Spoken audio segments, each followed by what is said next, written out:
Hello friends, ఈరోజు 2x4లో ఎన్ని రకాల టైల్స్ ఉంటాయో మీకు చూపిస్తాను క్లియర్గా. 2x4లో 3 రకాలు లేదా 4 రకాలైన ఉంటాయి. అవి గుర్తుపట్టడం చాలా కష్టం. మీకు ఈ వీడియో మొత్తం క్లియర్గా చెప్తాను. 2x4 ఎలా ఉంటాయనేది మీకు ఈ వీడియోలో క్లియర్గా చెప్తాను. ఎవరైనా టైల్స్ తీసుకోండి, జాగ్రత్తగా చూసి తీసుకోండి. సో దట్ వీడియోలోకి వెళ్ళిపోదాం.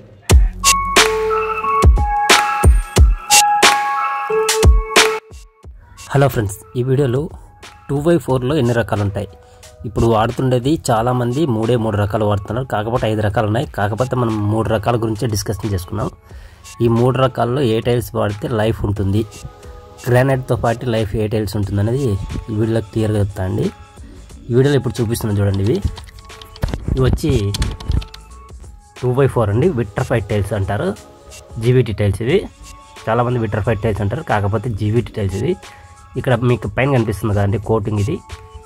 ఈ కోటింగ్ ఒరిజినల్ కోటింగ్ అనమాట. దీని మీద చెప్పులు వేసుకొని తిరిగినా, మీరు ఉత్తకాలు తిరిగినా కూడా, ఇసుక పడినా కూడా ఏం కాదు, గీతలు అనేది పడదు. ఇప్పుడు మీకు ఇంకో మోడల్ చూపిస్తాను. ఇది వచ్చి జీవీటీలోనే ఇంకో రకం.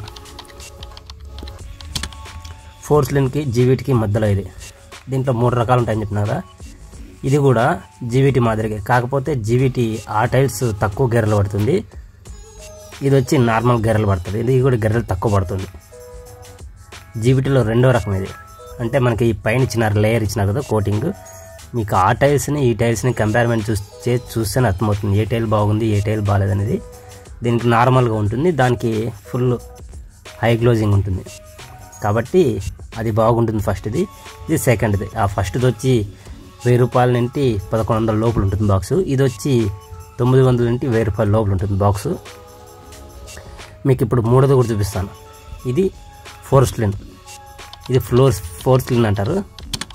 ఇది చాలా అంటే చాలా చీప్ క్వాలిటీ టైల్స్. ఇది మీకు ఇక్కడ చూస్తేనే అర్థమవుతుంది ఈ టైల్స్ ఏమన్నది. అక్కడ 2 టైల్స్ వేసిన వరకు, ఇది వేసిన వరకు. దీని గురించి క్లియర్గా ఒక వీడియో చేస్తాను సపరేట్గా, అది కూడా మీరు చూడండి, మీకు కూడా అర్థమవుతుంది. ఇప్పుడు మీకు క్లియర్గా చూపిస్తాను చూడండి. దీనికి గెర్రలు అయితే ఇంకా ఇల్లు ఓపెనింగ్ కాలే ఏం కాలే, గెర్రలు మాత్రం బీభత్సంగా పడినాయి చూడండి. ఇంకా మీరు ఇంకా క్లియర్గా చూపిస్తాను మొత్తం అంతా. గెర్రలు పడినాయి చూడండి. ఇంకా ఓపెనింగ్ కాకుండా గెర్రలు పడితే దాదాపు ఇది 40-50 ఏళ్ళు ఉండాలి బిల్డింగ్. ఇది 40-50 ఏళ్ళు 60 ఏళ్ళు ఖచ్చితంగా బిల్డింగ్ ఉండాలి. అప్పుడే ఇంత గీతలు పడితే చూడండి. మీకు ఇంకా క్లియర్గా చూపిస్తా చూడండి. ఇప్పుడు క్లియర్గా చూపిస్తా చూడండి ఎట్లా పడినాయో చూడండి గీత. ఇది గ్లాస్ కోటింగ్ బాగుండదు. మన బ్రెడ్ ఉన్నట్లేది తుంచితో తునిగిపోతుంది అంటుండే, అలా ఉంటుంది. మన బ్రెడ్ ముక్క ఎలా ఉంటుందో అలా ఉంటుంది. ఇలాంటి వీడియోస్ మీరు పొందాలంటే మన ఛానల్ సబ్స్క్రైబ్ చేసుకొని లైక్ చేయండి.